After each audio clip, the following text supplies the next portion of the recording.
ሰላም እንዴት ናችሁ? የስድ እንግሊሽ እንግሊዘኛ ቋንቋን ቀለል ባለ መንገድ የምንማርበት ቻናል ነው።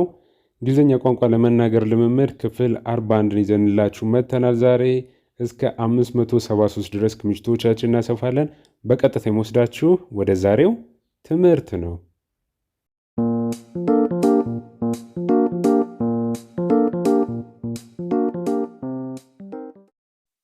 እሺ ዛሬ የምንጀምረው ከ562 ነው። Do you have this in a different size? Do you have this in a different size? ምስሉን ተመልከቱ። ምስሉ እጅግ በጣም አድርጎ ይረዳችኋል እንድትረዱ። ሰው ጥያቄው ምንድን ነው? እዚህ ጋር የምትመለከቷት ሴት ልብስ እየሞከረች ነው። ልብሱ አልበቃትም። ስላልበቃት ምን ብላ ጠየቀች? ይህ በተለያየ ሳይዝ ወይም ደግሞ ወደኛ ሲገለበጥ በተለያየ መጠን አለህ ወይ?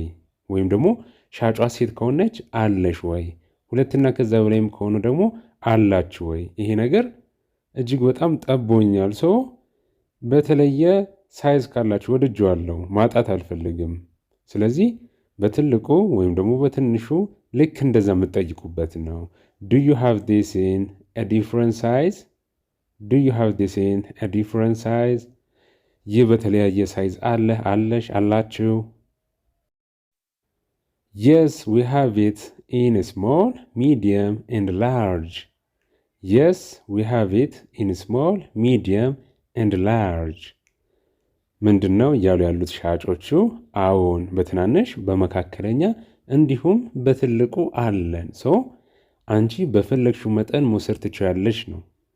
Yes, we have it in a small, medium and large.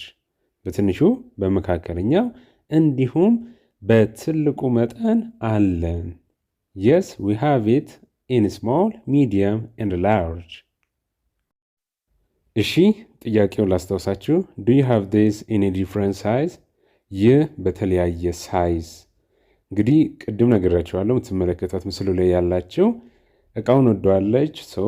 ያንን ልብስ ወዳው፣ ነገር ግን አልበቃትም። በተለያየ ሳይዝ ወይም ደግሞ መጠን ላገኝ እችላለሁ ወይ አላቸው ወይ ብላ እየጠየቀች ነው። Do you have this in a different size? No, we only have this size. No, we only have this size. አይ እኛ ይህን መጠን ብቻ ነው ያለን፣ በዚህ ሳይዝ ብቻ ነው ያለው። ምንም ያህል ብትወጂው በትንሹ በትልቁ ወይም በመካከለኛው እኛ ጋር የለም። እነዚህን ይዘንላችሁ የምንመጣው ለምንድን ነው? ያጋጥማችኋል። ውጪ በምትወጡበት ሰዓት ላይ ሾፕ ታደርጋላችሁ። ስታደርጉ ደግሞ እንደዚህ አይነት ኮንቨርሴሽኖች ያጋጥሟችኋልና እንግዳ እንዳትሆኑ ነው። አይምሮ በቀላሉ እንዲይዘው ነው። አይምሮ ከያዘው በኋላ እዚህ ውስጥ የምትጨምሩት የምትቀንሱት ነገሮች ይኖራሉ። ወደፊት እንመጣባቸዋለን። ቋንቋ ስትማሩ እንደዚህ ነው። እናንተ ጄኔራሉን አጠቃላይን ሁሉንም ከተማራችሁ በኋላ ሚቀነሳለ ሚጨምራለ። ስትነጋገሩ እናንተ የፈለጋችሁት ይሄን ላይሆን ይችላል። መናገር የፈለጋችሁት ሌላ ሊሆን ይችላል። ሰዎች የተናገሩት ሌላ ሊሆን ይችላል። ግን አይምሮ ምን ማለት እንደፈለጉ ቀደም ብሎ የሰጠነው መዝገብ ስላለ አጠራቅሞ ይወስደዋል ማለት ነው። ያንን በማሰብ ነው። Can I return this? Can I return this? ይህንን መመለስ እችላለሁ። Can I return this? በልብስና እንደዚህ አይነት ሾፖች ጫማም ሊሆን ይችላል። እጅግ በጣም መፎካከሪያቸው አንደኛው ምንድነው? ሪተርን ፖሊሲ ነው አይደለ?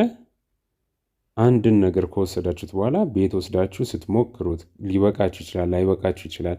ልትወዱ ትችላላችሁ፣ ሀሳባችሁ ልትቀይሩ ትችላላችሁ። መመለስ ትችላላችሁ። ይሄ ዋነኛው ጥያቄ ነው። ስለዚህ ጠያቂው የጠየቀችው አንደኛው ይሄንን ነው። Can I return this? ይህንን መመለስ እችላለሁ። በሌላ አነጋገር ጋራንቲ እየጠየቀች ነው። ጋራንቲ በምን ያህል ቀን ውስጥ የወሰድኩትን መመለስ እችላለሁ ነው። Can I return this? Can I return this? ይሄ መሰረታዊ ስለሆነ ማወቅ ስላለባችሁ ነው። እናንተም ስገዙ ጠይቃችሁ መረዳት ስትፈልጉ እንድትረዱት ነው። Can I return this? ይህንን መመለስ እችላለሁ። Yes, you can return it within 30 days. Yes, you can return it within 30 days. አዎ በ30 ቀናት ውስጥ መመለስ ትችያለሽ። ስለዚህ መመለስ ትችያለሽ ነው ምላሹ። የ30 ቀን ጋራንቲ አለን። እንደ ልብሽ ወስደሽ ሞክረሽ ከወደድሽው ትወስጂዋለሽ፣ ካልወደድሽው ግን በ30 ቀናቶች ውስጥ መመለስ ትችላለሽ። yes you can return it within 30 days። ጥያቄውን ላስታውሳችሁ። can I return this? can I return this? ይህንን መመለስ እችላለሁ። can I return this? ልትገዙ ስትሉ የምትጠይቁት ነው። ከወሰድኩኝ በኋላ መመለስ እችላለሁ ወይ? can I return this?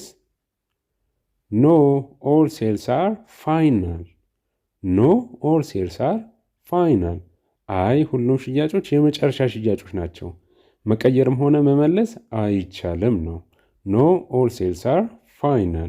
ያጋጥሟቸዋል። እናንተም እንዴት መጠየቅ እንዳለባችሁ የሰዎችን ምላሽ ምን እንደሚመስል አንዳንድ ጊዜ ደግሞ ሻጭ መሆናችሁ ልትገቡ ትችላላችሁ እና እንዴት መመለስ እንዳለባችሁም እንድትረዱ ነው እነዚህን የምናመጣላችሁ። do you have a loyalty card? do you have a loyalty card? የታማኝነት ካርድ አለ? የታማኝነት ካርድ አለሽ? ውጭ ሀገር ላይ የተለመደ ነው።